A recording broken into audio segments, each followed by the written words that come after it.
we're gonna start here in the book of John, chapter 2, and pick up where I left off in the last video. First, I want to read a couple verses back in the Old Testament. It's gonna go along with what we're gonna read in John chapter 2. Just want to bring some separation and separate the old from the new and the good from the bad. I'm gonna turn to Proverbs chapter 23. Or no, Proverbs 20, my bad. Verse 20 here, wine is a mocker, strong drink is raging, and whosoever is deceived thereby is not wise.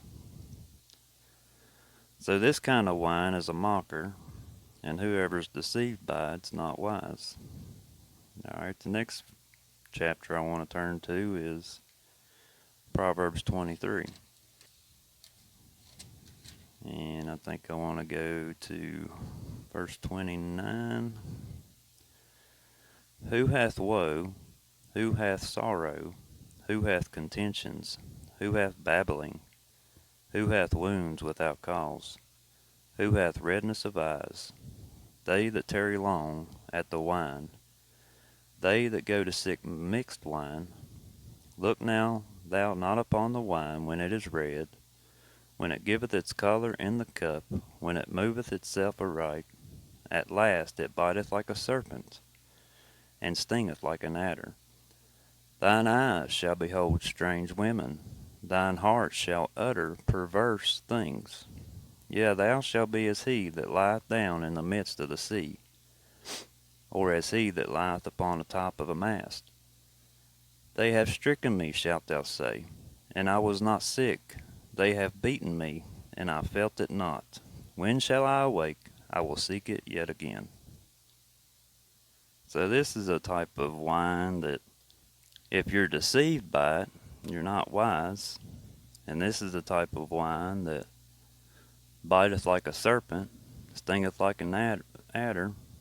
Thine eyes shall behold strange women, you'll utter perverse things. This is not a good type of wine. Who hath woe, who hath sorrow, contentions and babblings, wounds without cause, redness of eyes. This type of wine does all those things. Alright. Let's look at the good type of wine.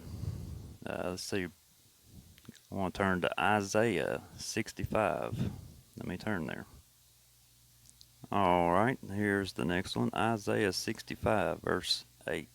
Thus saith the Lord, as the new wine is found in the cluster, and one saith, destroy it not, for a blessing is in it. So will I do for my servant's sake, that I may not destroy them all.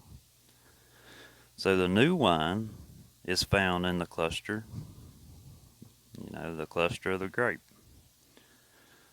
Alright, this will be a good type of wine. Alright, I want to turn to Genesis chapter 40. Alright, Genesis 40, verse 9.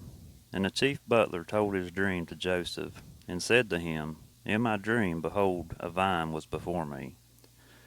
And in the vine were 3 branches, and it was as though it budded, and her blossoms shot forth, and the clusters thereof brought forth ripe grapes.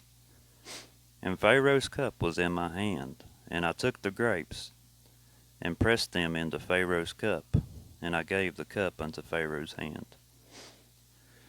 So this would be the good wine, what we would call juice, but this word juice is not mentioned with wine.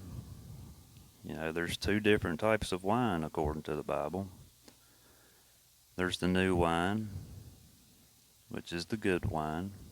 I'm not talking about the spiritual aspect of it in this. And then you got the bad wine, the thing that will make you utter perverse things and whatever. So yeah, I'm not being dogmatic about it. There's lots of people who drink. I'm not condemning anybody who does that, but I'm just trying to bring some separation here to what we're going to be reading. And to these people who say if you're drinking you can't be saved, that's a bunch of hogwash. I mean, that ain't scriptural at all. I mean, many men in the Bible were,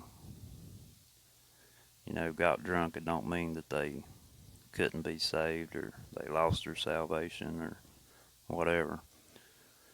All right, so I'm going to turn back to John chapter 2. I'm going to go ahead and read it. Let me turn there. All right, John chapter 2. And the third day there was a marriage in Cana of Galilee, and the mother of Jesus was there. And both Jesus was called and his disciples to the marriage. And when they wanted wine, the mother of Jesus said unto him, They have no wine. Jesus saith unto her, Woman, what have I to do with thee? Mine hour is not yet come. His mother saith unto the servants, Whatsoever he saith unto you, do it. And there were set there 6 water pots of stone, after the manner of purifying of the Jews, containing 2 or 3 firkins apiece. Jesus saith unto them, Fill the water pots with water. And they filled them up to the brim. And he saith unto them, Draw out now, and bear unto the governor of the feast. And they bare it. When the ruler of the feast had tasted the water that was made wine, and knew it not whence it was, but the servants which drew the water knew, the governor of the feast called the bridegroom, and said unto him, Every man at the beginning doth set forth good wine, and when men have well drunk, then that which is worse. But thou hast kept the good wine until now. This beginning of miracles did Jesus in Cana of Galilee, and manifested forth his glory, and his disciples believed on him. So the reason I went through these verses earlier is because a lot of Bibles here will make this into something that it's not. They make it an alcoholic drink here, and they make them getting drunk here at this party. It'll read like, He saith unto them, Every man at the beginning sets forth good wine, and when men have drank too much, then that which is worse, but thou hast kept the good stuff until now. All those verses before, I mean, do you think Jesus is the unlimited bartender here who's just giving drunk people who's already drank too much? Here you go, here's some more. I really doubt that that's what Jesus done. That's why I'm talking about separation and separating the good from the bad. Alright, I finished reading it and we'll be done. After this he went down to Capernaum, he and his mother and his brethren and his disciples, and they continued there not many days. And the Jews' Passover was at hand, and Jesus went up to Jerusalem, and found in the temple those that sold oxen, and sheep, and doves, and the changers of money sitting. And when he had made a scourge of small cords, he drove them out of the temple, and the sheep, and the oxen, and poured out the changers' money, and overthrew the tables, and said unto them that sold doves, Take these things hence, make not my Father's house an house of merchandise. And his disciples remembered that it was written, The zeal of thine house hath eaten me up. Then answered the Jews, and said unto him, What sign showest thou unto us, seeing that thou do these things?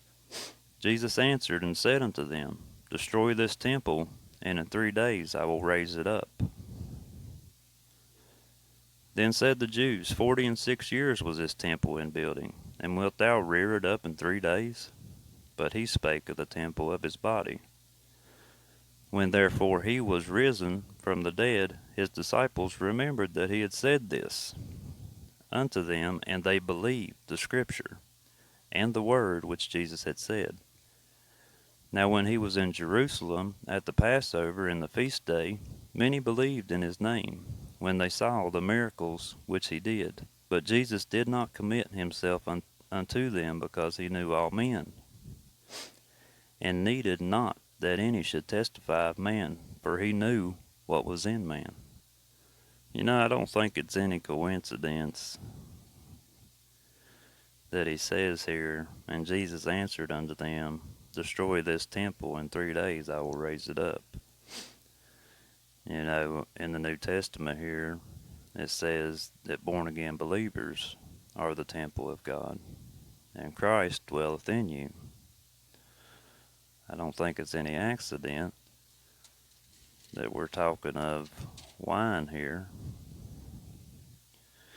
There's other verses in here that saith, don't be filled with wine as in excess, but be filled with the Spirit. Singing to yourselves in psalms and hymns. Anyway, that's John chapter 2, and I just wanted to make that separation. So we'll pick up on chapter 3. Chapter 3 is going to be a good one. So, like I said, I'm not being dogmatic about people who drink or whatever. You can still be saved and do that, whatever. It's just separating the good from the bad here. That's all I'm doing. All right, thank y'all for listening, and see you next time.